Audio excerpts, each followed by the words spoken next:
The Philippines is a nation of deep faith where church bells and religious icons shape our daily lives. We pride ourselves on conservative Catholic traditions, teaching that sex is sacred and reserved for marriage.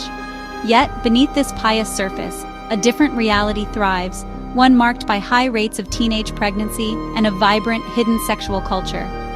This is the Filipino paradox. We preach abstinence, but practice something else entirely. The silence around sex creates confusion, guilt, and danger, leaving young people to navigate desire without guidance. Misinformation fills the void, and shame keeps questions unasked. Even the topic of sex toys is taboo, yet their quiet popularity hints at a silent revolution. Exploring this conversation is about more than pleasure. It's about confronting the shame at the heart of our culture. The Catholic Church is a powerful force in the Philippines, shaping our laws and beliefs about sex. Its teachings frame sex as a gift for marriage and procreation, casting anything outside that as sinful.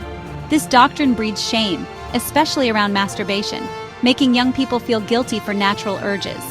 Silence replaces education, leaving questions unasked and myths unchallenged. The result?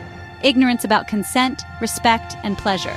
Women bear the brunt, policed by double standards and judged for expressing desire. In this context, a woman exploring her own pleasure is seen as radical. Challenging these norms is an act of defiance and a step toward self-acceptance. Silence about sex in the Philippines has created a public health crisis. Our high rates of teenage pregnancy reflect a lack of honest conversation and practical education. The Responsible Parenthood Act promised sex education, but implementation is weak and often blocked by conservative groups.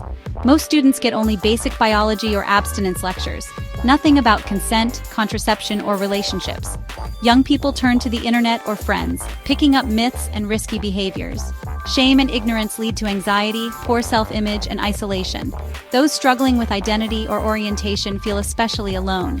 By refusing to talk, we leave youth to navigate sex in the dark. The cost is measured in lost opportunities and preventable pain.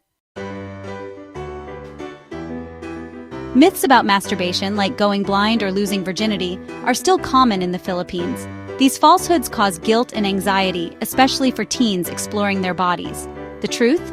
Masturbation is normal, safe, and healthy for all genders. There's no evidence it causes harm. The real damage comes from shame and misinformation. Virginity is a social construct, not a medical fact, and the hymen is not a reliable indicator of sexual experience. Masturbation cannot take someone's virginity.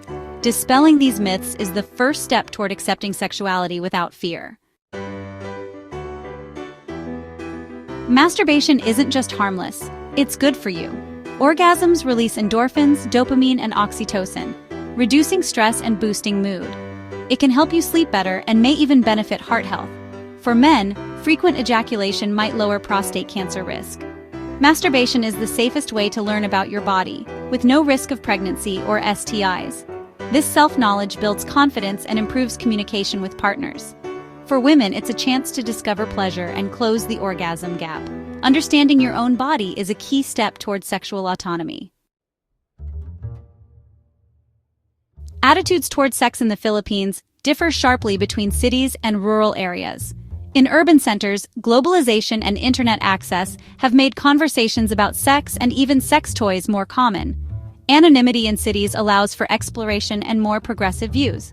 Online communities and discreet shops cater to a growing curious audience. In rural areas, tradition and tight-knit communities enforce conservative norms. The concept of hiya, or shame, keeps sexuality hidden and taboo. Access to information and resources is limited outside the cities. The journey toward sexual literacy is uneven, with many still trapped by silence and shame. The internet is quietly transforming sexual culture in the Philippines. E-commerce platforms now offer discreet access to sex toys, breaking down barriers of shame and privacy. Products arrive in unmarked packages, empowering people to explore safely. Online shops use wellness-focused marketing, framing sex toys as tools for self-care. Educational content helps debunk myths and normalize pleasure. Quality and safety remain concerns, so buyers must choose reputable sellers. Still, the digital marketplace is opening up conversations and chipping away at taboos. Even in a conservative society, the demand for sexual self-expression finds a way. Advocating for sex toys and open conversations is about more than pleasure. It's about health, safety, and freedom. Knowledge empowers people to make safe choices and respect boundaries. Normalizing masturbation offers a risk-free outlet for sexual exploration. Open dialogue reduces pressure for premature partnered sex and encourages safer practices. Shame limits authenticity and well-being, especially for women and LGBTQ+ individuals. Embracing openness builds a culture of consent, empathy, and respect. Education, not silence, prevents harm and fosters emotional intelligence. True liberation is accepting your sexuality without fear or apology. It's time to confront the paradox at the heart of Filipino culture. Shame and silence are not protecting us. They're holding us back. Change starts with honest conversations at home and in our communities. Parents, friends, and institutions must become sources of knowledge, not judgment. We need comprehensive, science-based sex education that teaches consent and respect. To anyone feeling confused or guilty, you are not alone, and your body is not a source of sin. Masturbation is normal, and seeking information is your right.